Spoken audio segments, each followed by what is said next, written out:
Gray wolves have returned to California after a century and are multiplying at a staggering rate. The California Department of Fish and Wildlife believe there are at least 7 packs. It's an incredibly inspiring story, right? That wolves, the symbol of the wild, can reclaim the state, their native land. However, this enthusiasm isn't felt by all. The Modoc, Sierra, and Plumas County Board of Supervisors have declared a local state of emergency due to the confirmed presence of wolves in this cattle grazing mecca. Sierra County Sheriff Mike Fisher says they've reached a tipping point.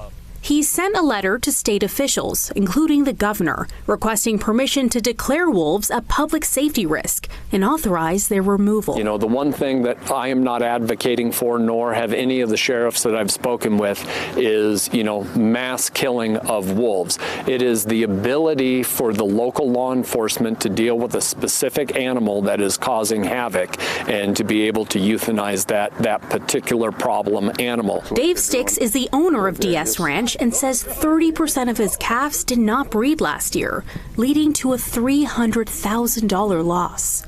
They are one of several cattle farms here, one of the community's largest sources of income. A UC Davis study found that cattle exposed to wolves have issues with eating, lactating, nursing calf, and pregnancy, which saw devastating repercussions.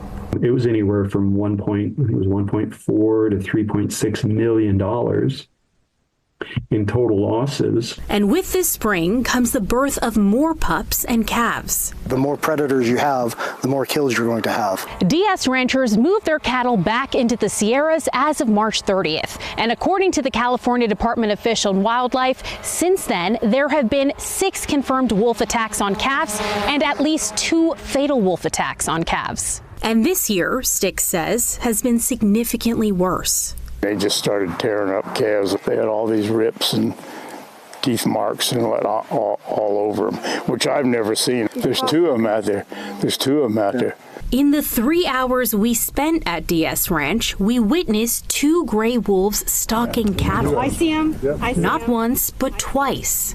Sheriff Fisher has since confirmed that 2 calves were attacked on the ranch while we were on scene. We've had this place for about 30 years, and we really don't know at this point, we don't know whether it is to get out of here and sell it or what to do. Rick Roberti is the president of the California Cattle Association. The cattlemen are not the bad guys.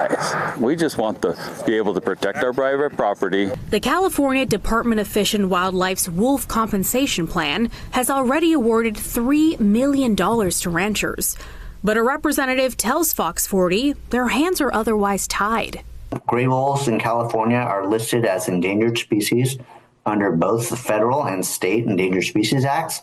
Any form of lethal removal without special authorization is illegal. The governor's office tells us they second CDFW. Paul Rowan with the Sierra County Board of Supervisors says state agencies are falling short. They claim they want to collaborate and cooperate. Well, we're getting none of that currently. Sheriff Fisher agreeing. But I can also only hope that Sierra County isn't the first county that has a wolf-human wildlife encounter that results in either injury or death. Reporting in Sierra and Plumas County, covering local news that matters. Juliette Smith, Fox 40 News.